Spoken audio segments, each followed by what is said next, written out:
Namaste,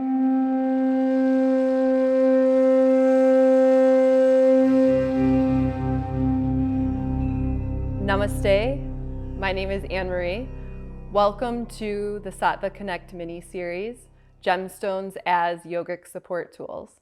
In this episode, we're going to discuss gemstones that are supportive in the practice of yoga. So, gemstones for many years, since the beginning of time, have always been admired for their beauty and their healing qualities. And the rishis have been using gemstones since they discovered them as a support tool in their practices and in their techniques. So in this episode, I'm going to talk to you about different meditative gemstones that are supportive to you for use in your practice on the mat. So we'll begin with amethyst. So you can see here, this is a tray of all different size loose amethyst. So amethyst, purple in color, ranges from a wide spectrum from really deep purple to lighter lavender color to even pink. Pink amethyst is gorgeous. It's a little bit more rare, but a really gorgeous stone. If you happen to come across it, it's one that's definitely worth bringing into your collection of gems. So amethyst traditionally is known as the gemstone of the meditator. So it really helps to invoke intuition because amethyst is actually the gemstone that's associated with the Agya chakra, with the third eye. So we'll talk more about the chakras in a different episode, but I want you to understand why this is powerful for you to bring into your sadhana. Because ultimately, when we're doing our practices, whether it's meditation, pranayama, kriya, or even asana, it's bringing us into a deeper state of stillness, which then brings us into a deeper connection with unity, with our intuition at the third eye. So amethyst is very much supportive for guiding us there, guiding us to our intuition. It also has a very deep quality of healing. It's a sensitive gemstone. It's also very much protective of the auric field, so it really helps to protect your energy. And when I say that, what I mean is keeping your aura bright, but also not absorbing energy from others. So amethyst is really powerful in that way. But it really helps to connect us to that higher source, that higher self, that flow of knowledge that's always coming through. So bring amethyst into your practice to experience a deeper state of peace, inner clarity, and to also dispel any negative thoughts. Amethyst will help your consciousness stay in a positive space. Moving on. So next we have beautiful moonstone. So moonstone is similar to crystal quartz, only it has a little bit more of a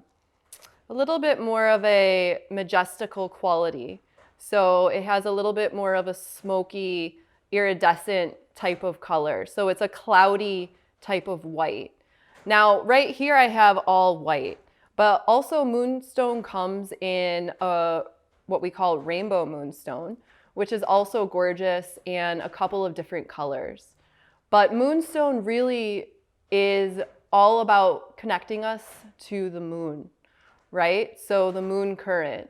So whenever we are doing our practice, especially if we're practicing with new moon or full moon, this is a really powerful gemstone to bring into your practice because it helps us to connect to the qualities of the moon. So the moon is the divine feminine, it's the healer, it's the emotions as well. So when we're using moonstone, it also helps to balance our emotions. And a lot of times around the moon, we can feel more emotional. I'm sure that many of you can relate to that. And it's only because this is the quality of the moon. And it is the element of water, and it's absorptive. So when we start to work with moonstone and bring it into our practice, we're really able to move through these experiences that arise with the moon with grace and ease and really embody that soft feminine nature. Now, feminine meaning it doesn't matter if you are a man or a woman physically. We all have that divine feminine quality and that connection to the divine mother, that divine feminine, that Shakti.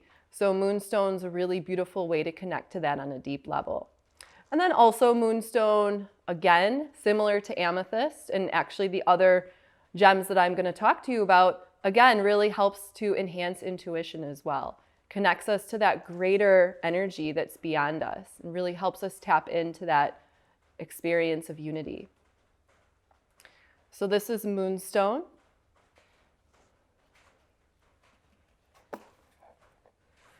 And then we'll move on to crystal quartz. So I've got a variety of crystal quartz sizes and shapes in here. Actually, this one, if you can see it, it has a sun and a face on it. But crystal quartz is one of the most common gemstones that people carry. It's very neutral, it's very soft, and the purpose of crystal really is to bring us into clarity, crystal clarity.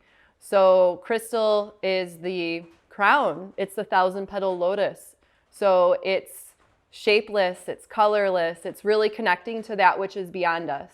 So crystal is a very meditative stone and really helps us to stay clear. And within that clarity, we are aligned with truth. So it's really powerful to practice with as well. And just going into deeper states of alignment. Crystal also has the quality of healing and nurturing because it's soft. And again, helps us to really go beyond any type of negative thoughts. It helps to dispel that and remove that. So crystal quartz, again, very powerful and beautiful to bring into your practice.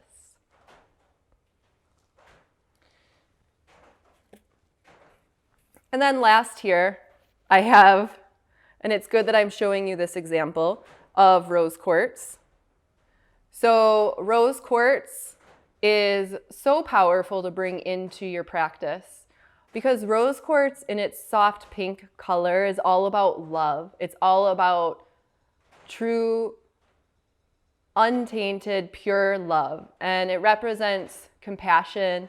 It represents the lotus of the heart from which the true self resides. So when we're working with rose quartz within the context of our practice, it's really bringing us back to that self-love.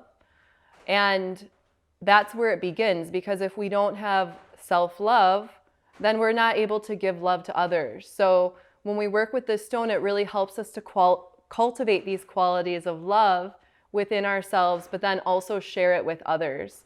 So it helps us go beyond any self-sabotage, any negative thinking, anything that's just violent towards yourself and others, and really helps us soften in a deeper way so that we're able to express more as the bodhisattva, as the compassionate one that, you know, has a heart that has enough space to give love to everybody.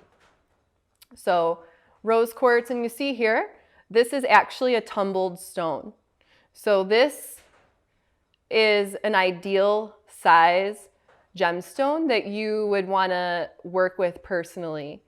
So that brings me on to the next thing I want to talk about is then, okay, how do I use these in my practice? So we've talked about the different healing qualities of these meditative gems. So there's a couple of different ways that you can bring these into your practice. The first way is by wearing them. So once you are on this path, oftentimes you'll find yourself looking to wear a mala, because the mala is what you use in your mantra practice. The mala contains 108 gemstones or seeds. Different materials are used to make malas, but oftentimes they're made of gemstones. So this is a beautiful way to select what type of gem you might want to wear as a mala, because you will wear the mala all the time. You know, we wear the mala oftentimes under our clothing when we're not using it for the practice. So many yogis are wearing malas. I hope that you are too. So this is one way of using the gemstone, is through use as a mala. And then also you could carry, you know, in a pouch a couple of these different tumbled gems. You know, a lot of people I know carry 3 or 4 based on what energy they want to invoke. And they bring them out in different times. So if you're in a space, especially if you're doing your practice on your own, you know, when you're at home, you could bring the gemstones and the crystals out and just place them at the top of your mat while you do the practice. You know, based on what intention it is that you want to invoke, just having them there in your space is beautiful. You can also place them on your altar at home. If you've created a sacred space in your home where you go every day to do your practice, just having them there on your altar all the time, charging with the energy of whatever else you have there, that's an ideal space as well. But also just simply holding them. You know, if you're meditating and you just really need that energy to support you into coming into alignment and really connecting to that upward movement of energy and that experience of unity, just by simply holding the crystal is very powerful. But I will say that we have to be conscious when we're working with the gems, conscious when we're working with them. So always make sure that you're bringing yourself into a state of receptivity and really setting an intention to align with the energy of your crystal, with your gemstones, and really bring yourself into a sense of openness as well. So, you know, these are the type of gems that you would want to use if you are looking for a meditative, calming practice. In the next episode, we're going to talk about gemstones with grounding qualities for your energy, but these are more supportive for a meditative experience. So I hope that you enjoyed. Thank you so much. Enjoy your practice. Namaste.